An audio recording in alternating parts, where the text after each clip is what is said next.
Hi, magandang gabi po. Si Teacher Ray.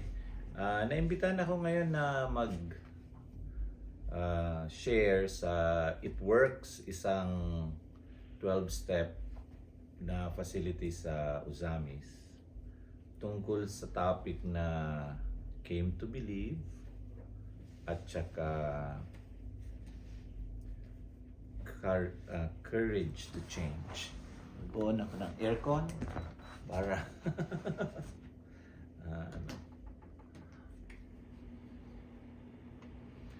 So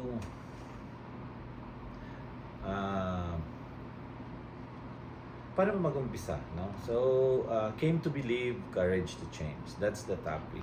Ang came to believe galing siya sa step 2 ng 12 steps program. After mong ma-realize or after kong ma-realize na hindi ko na kaya yung sitwasyon na napasukan ko dahil sa kalokohan ko, that's step 1, that my life had become unmanageable. Papasok na sa step 2, came to believe that a power greater than myself could restore me to sanity too. Hindi yun necessarily Diyos agad. Sometimes, ang process is we came to believe to another human being na nakalusot din dun sa impyernong pinagdaanan niya. Sometimes we came to believe to a sponsor. Sometimes we came to believe sa isang recovery friend, kasabay natin sa journey ng pagbabago. Before tayo makarating dun sa process na came to believe to a higher power. Bakit restore to sanity muna, no? Ang definition ng sanity, ng insanity is doing the same thing over and over again, expecting a different result, di ba? And nung mga addict tayo, ganoon ang gawain natin, di ba? Titira, magugulo ang buhay natin. Tapos, pagbaba ng tama, even pag tumira ako, baka sakaling hindi na magulo yung buhay ko, and so on and so forth, hanggang mabaon tayo sa kaguluhan, di ba? Insanity nga yan. So, sa step 2, dahil sa step 1, inadmit natin na hindi natin kaya iahon ang sarili natin doon sa sitwasyon na napasukan natin na yon, dahil tayo rin ang may kagagawan, no? Wala na tayong power para iahon ang sarili natin. Sa step 2, naghahanap tayo ng someone na makakatulong sa atin. Diba? Came to believe that someone out there knows, have been in this situation before, and nakalabas siya, so baka matutulungan niya din tayo. Sometimes, kung massive yung spiritual awakening, profound yung spiritual experience, automatic na yung step 2, came to believe to God na kaagad. But it doesn't have to. May mga tao na, sabi nga niyan, yung spiritual awakening is the educational variety, sabi nga niyan. Yung natututo ka lang ng paunti-unti hanggang sa mamit mo ang Diyos. So that's the step. Sa case ko, kailan yun? When I entered rehab in 2000, kung mahirap ka na kagaya ko, hindi ka naniniwala gano'n sa Diyos. Lalo na kung marami kang sitwasyon na wala kayong pagkain, nagdadasal ka na, Lord, multiply the bread, multiply the fish, and hindi naman siya tumutugon. May irita ka lang, di ba? May irita ka lang sa Diyos. Lalo na kung bumabagyo at malakas ang hangin sa Bicol, ay nagdadasal ka, bata ka eh, di ba? Super powerless ka dahil bata. Dadasal ka na, Lord, sana wag liparin yung bubong namin, and then liliparin, di ba? Parang feeling ko, hindi nakikinig ang Diyos sa mga panalangin ko, no? So I went through life na, di ba? Wala akong gaanong relasyon sa Diyos. Dysfunctional ang relasyon ko sa Diyos. And that's how I entered in the program nung April of 2000. Wala akong pakialam sa Diyos dahil wala din lang naman pakialam ang Diyos sa akin. But something happened habang nasa rehab ako. Maybe because bumababa na yung toxicity ng drugs sa katawan ko. Maybe because lumilinaw na ng konti yung isip ko dahil nakapagpahinga, nakakatulog ng maayos, nakakain ng maayos. One morning, may group therapy kami kay Rod. Si Rod ang kawawang Rod. Napikon siya sa sa sagot ko sa group therapy. Pina-wonder and wonder niya ako. Wonder and wonder. Wonder and wonder. Yung ano ka, patsal-patsal ka. You wander around and wonder on what you did. And may maliit na grotto doon sa rehab. And I was there contemplating on what's going on with my life. And suddenly, I sang a gospel song. I cannot remember the gospel song that I sang. I sang it so loudly while I was in tears. So, umiyak ako, pero kumakanta ako, parang masaya. Proclaiming something. Actually, I don't know. And then I felt a very warm, all-engulfing hug. Parang hinag ako na. And parang feeling ko, out of the blue, pinatawad ako sa mga kasalanan ko at binigyan ako ng pagkakataon na makapag-umpisa on that particular day. So, para sa akin, yun ang spiritual awakening ko. And from there on forward, when I look back, nakikita ko na kung ano yung mga ginawa ng Diyos para sa akin kahit na nung gago pa ako. Meron siyang ginawa sa akin na hinampas ako ng 2x2 habang nasa Santo Cristo ako sa Mandaluyong. Nakikipagtungit sa mga adik doon. May inaway ako ng isang tarantado doon. Trinidor ako. Pero pag palo niya, nakataas yung sandalan ng upuan. So, sa sandalan ng upuan ko na had it been earlier, yung palo niya ng mga 2 seconds, patay ako doon. Hindi man lang malalaman ng mga tao. Itatapon ako sa imburnal. Hindi man lang matama ng mga tao kung nasaan ako. So, mga ganong maliliit na bagay. Na-realize ko na kahit pala nung medyo hindi pa ako malapit sa Kanya, binabantayan na ako ng Diyos. That's where I got the firm belief na baka may paggagamitan siya sa akin. Diba? So, that was my step 2. Suddenly, apart from the fact na naniniwala na ako sa mga counselor ko dahil, di ba, may plano ang Diyos. And itong mga tao na to padala niya para ilarga yung plano. Hindi ko pa alam kung ano yung plano, hindi ko pa alam na ganito pala ang magiging tumbok ng lahat ng yun. But I already came to believe that one, there's a higher power na makakalabas sa akin sa impyernong napasukan ko. 2, na no matter how far down the scale I have gone, may plano siya na kung paano ako babangon at paano aabante. Hindi ko lang alam. All I needed to do was to trust. So I think you came to believe. And the construction of the step 2 itself suggests a huge amount of faith. Kasi pagka puro wala akong diploma, di ba? Walang trabaho, walang ngipin, walang pampagupit ng buhok, payat na payat. Kung wala kang kagaya ko noong mag-hit bottom ako, ang hirap mag-isip na doon ako papunta. Ang hirap mag-isip ng malayo. Ang hirap magplano. Lahat ng ideya na lumabas sa utak ko na to pumalpak eh. Wala akong tiwala sa utak ko na to. Diba? So, kailangan ko siyang i-freeze for a while na huwag munang magplano, huwag munang mag-isip. So, inayaan ko na yung mga higher power ko ang magplano at mag-isip. Nandyan si Dicky, yung sponsor ko. Nandyan si Arvin. Nandyan yung mga monitor ko sa rehab. Si Mama Noel nandyan. So, kaawaan siya ng Diyos. Nandun na siya sa party sa taas. So, yun yung step. And siguro, as a consequence, nabarkada mo na ang Diyos, di ba? Ang tibay nung kasangga mo, nagkakaroon ka ng courage to change, di ba? Nagkaroon ako ng courage to change. Nagkaroon ako ng panibagong hope. Nagkaroon ako ng paniniwala na kung, sabi nga niyan, if you only do the next right thing and the next thing right, aabante ka papunta sa progress, di ba? So, yun yung, sa umpisa yung courage ko malilit lang muna. Parang testing lang, kumbaga. Wala akong pamasahe, magme-meeting ako, maglalakad ako. Titingnan ko nga kung bahala na ang Diyos kung makakakain ba ako, makakapagkape ako, makakauwi ako. And most of the time, He delivers. Minsan, ihatid ako ni Mandy, di ba, sa pag-uwi. So, hindi ko kailangan maglakad. Minsan naman, papakainin ako ni Dicky. And sometimes, sa isang mamahaling restaurant pa, medyo konyo yun si Dicky. Hindi mo yun mapapakain sa Jollibee. So, nahahatak ako.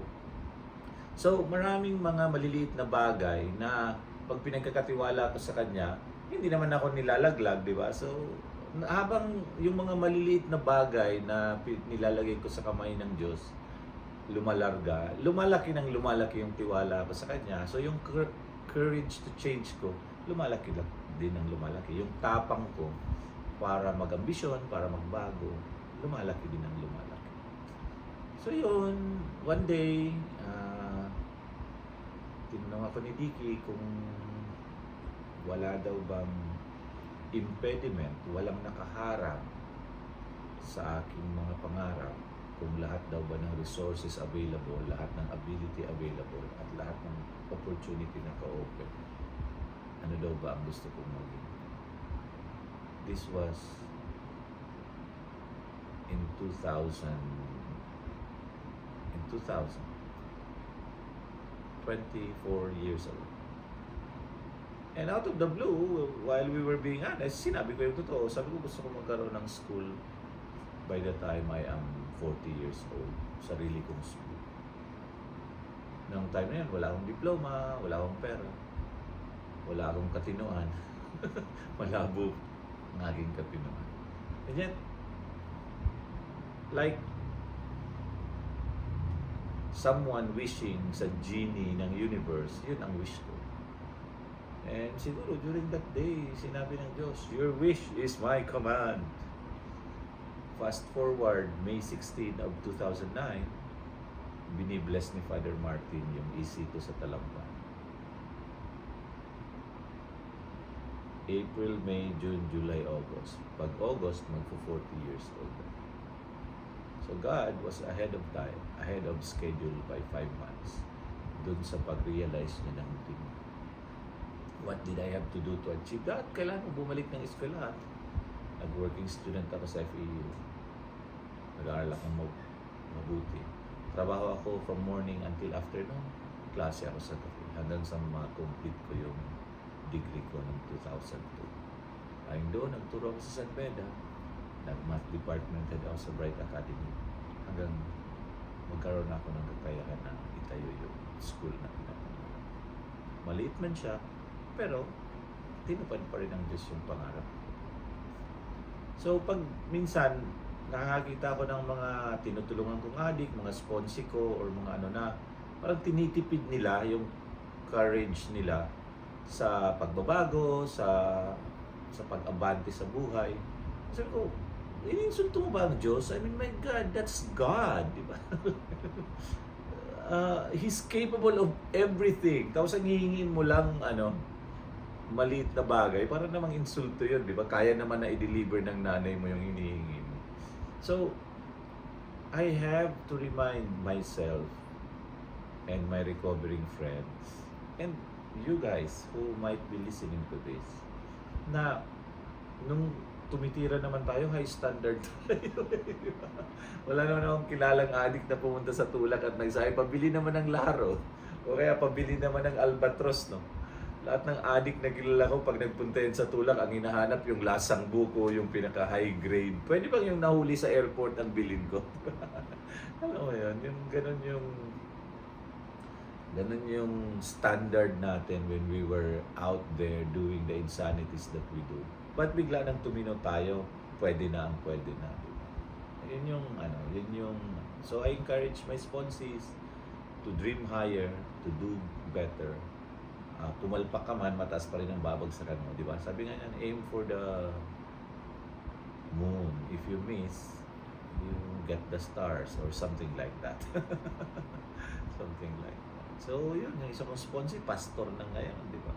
Nahuli yun ng may baril at saka may drugs sa probinsya nila a long time ago. Who would have known na makakatapos siya ng kursong theology at magiging pastor siya. Andun siya ngayon sa probinsya kung saan siya nahulihan ng kung ano-anong kalukuhan, nagtatayo siya ng simbahan, di ba? Ang galing, di ba? Bakit? Hindi niya tinipid yung arbor niya sa Diyos. Hindi niya ininsulto ang kanyang higher power. Hiningi niya talaga yung gusto niyang hingin. So, but it's all a process, di ba? Kailangan talaga muna mag-step 2. Kailangan muna nating makilala ng todo yung higher power natin sa step 2. Kailangan nating pagtiwalaan siya ng todo sa step 2. Dahil kung dysfunctional yung relationship sa higher power, hindi naman talaga lalakas ang loob natin na mag-dream ng malalaking bagay, na maghakbang papunta sa mga uncertain na mga lugar, di ba? Pero yun, matatapang naman tayo ng mga addict tayo, di ba? Mga squatters area pinupuntahan natin. Alam naman natin na titimbugin tayo. Yung ibang mga kabataan ngayon, kasi nung panahon ko wala pang tukhang-tukhang. Yung mga kabataan ngayon na na nagdodroga, alam nyo naman na madadali kayo sa tukhang, pwedeng ikamatay ninyo, pwede kayong masalvage, pero matatapang naman di ba? Kaso mo, bakit sa recovery biglang nagiging duwag? Bakit biglang, okay na to? Bakit biglang, ayoko nang lumabas ng rehab? Bakit biglang, volunteer na lang ako sa rehab, di ba? Engineer yan, di ba? Alam mo yun, may natapos na engineer na, ng degree ng pagiging engineer, pero gusto na lang mag-volunteer sa rehab. Dahil nauunahan ng takot. Bakit dahil nauunahan ng takot? Mahina yung tiwala sa higher power, sa Diyos. Bakit mahina yung tiwala sa Diyos? Ampaw yung step 2. Ampaw yung step 2. So, but if you're not yet there, as I have said sa umpisa ng sharing na to, wala naman talaga akong relasyon na maayos sa Diyos when I started my program, di ba? So, ang bilis kong nakarating doon sa unmanageable ako, powerless ako sa pagiging addict ko. Hindi ko kaya to. Ang bilis kong nakarating doon. Obvious naman nasa kalsada na ako, ayaw na sa akin ng family ko, halos taong grasa na ako sa Mandaluyong, di ba? So, madali lang. Yung step 1 na yun, madali lang sa akin. Pero yung step 2 took a long time. Kailangan kong dumaan dun sa spiritual experience na yun sa rehab bago ko maumpisahan yung pakikipagrelasyon na maayos sa Diyos. Today, I have a very strong relationship with my God. I cannot remember the last time na natakot ako. Mostly lahat pa ng takot ko may kinalaman kay Duday. Baka ganito, baka ganyan. But for me, I cannot remember the last time na natakot ako. So, today, I am not at my best na self. I mean, may mga bagay na pinangarap ko na hindi lumalarga, parang maybe because nag-shift ang mga bagay-bagay nung mag-lockdown, di ba? Both economically, lahat mga yung eskwelahan, konti ang estudyante. And yet, at my age, 54 na ako, magbe-venture ako ng isang bagong venture. I have the courage to do that. I have the excitement and the sense of wonder na gawin yan. Dahil naniniwala ako na hindi pa naman tapos ang proseso ko. Na hindi pa, God is not finished with me yet. hindi pa siya, I'm still a miracle in progress. May ginagawa pa ang Panginoon para sa akin, para sa pamilya ko, para sa mga kaibigan ko, para sa mga estudyante o mga adik na makikinabang dun sa experience na pinagdaan. So, don't worry.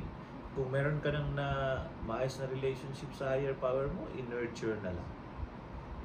Para lang yung relasyon, araw-araw, meditate, makipag-usap sa Kanya. Lord, kumusta? Hindi nangangahulugan na dahil lang may issue tayo, saka tayo lalapit sa Kanya. Pwede din namang ako, nakikipag-usap ako sa Diyos kahit na nagda-drive lang ako eh. Sometimes nakikipag-usap ako sa Kanya na if you're there with me sa sasakyan ko, isipin mo na buwang ako, di ba? That's my relationship with Him. Hindi siya fearful, hindi siya dysfunctional, hindi siya vindictive. Hindi ako nakikipagrelasyon sa Diyos dahil baka mapunta ako sa impyerno. Hindi. I mean, galing na ako sa impyerno. Doon niya nga ako pinulot, di ba? So, hindi ganun yung relationship namin. Ang relationship ko sa higher power na 24 years ago I came to believe in is a loving relationship. Alam ko na naiintindihan niya yung mga katulungan natin. Naiintindihan niya yung mga minsan hindi naman talaga tayo sumusunod sa Kanya. Sasabihin, siguro kakamot na lang ang ulo ng Diyos. Sasabihin, oh, sabi ko nang huwag yan eh. Ginawa pa rin. Pero okay lang, sige, bawang ka, halika, umpisa ka ulit. I know, because you are in rehab, guys, ang hirap abutin itong mga pinagsasabi ko. Which is precisely why sinasabi ng mga counselor natin sa rehab at ng mga kapwa natin person in recovery na one day at a time lang. Kung ngayong araw na to, nagkaroon ka ng opportunity maupo, tumahimik, at kumustahin ang Diyos, Lord, asan ka? Nandito ako, baka pwede makipagkwentuhan. Okay na yun. Okay na yun. Okay na yun. Kung nang mag-journal ka, nilabas mo lahat ng katotohanan mo doon. And inalay mo yung journal mo sa Diyos. Okay na yun. Okay. Nagbasa ka ng Bible. Okay na yun. Nakinig ka sa dito and then you are getting something out of my experiences, di ako ngayon ang higher power mo just for today. Okay na yun. Nakinig ka sa counselor mo pag sabi niya na huwag mong gaanong isipin yung buhay paglabas ng rehab, dito ka lang muna. Okay na yun. Because we do not need na tayo ang mag-exert ng effort para lumapit sa Diyos. Minsan, alam naman ng Diyos na hindi natin kayang lumapit, eh di siya yung magre-reach out. And then, we're okay. We came to believe. We developed the courage para umabad. Kung yung tapang ay enough lang para iakbang yung isang paa paabante, okay na yon. Bukas na naman lang ulit yung tapang para iakbang yung kabilang paa. Sometimes, we rush into recovery dahil gusto natin agad mabawi yung mga nasayang natin nung using tayo. That is a very dangerous na paniniwala. Wala na yon. Let it go.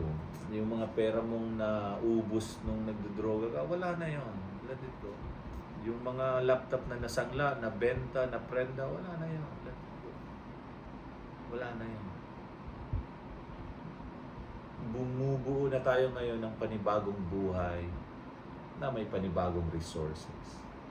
Kasi, kung puno ng kung ano-ano ang kamay natin, ng mga bagay-bagay na ino-hold on pa natin, galing sa drugging world natin, eh pag nagbaba ang Diyos ng biyaya, anong ipang tatanggap mo? Busy yung kamay mo, di ba? So, we let it go. We let it go. So that we have two free hands to accept yung mga biyayang ibibigay ng Diyos sa recovery.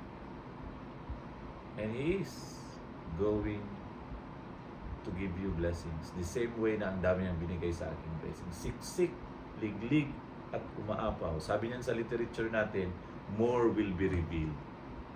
Eh, kung naniniwala tayo na more will be revealed, then we dream for more. We aspire for more. We work for more. One day at a time. Moment by moment. Chill. So, si Teacher Ray po, I hope nakatulong ako sa recovery ninyo dahil for sure, nakatulong kayo sa recovery ko ngayon.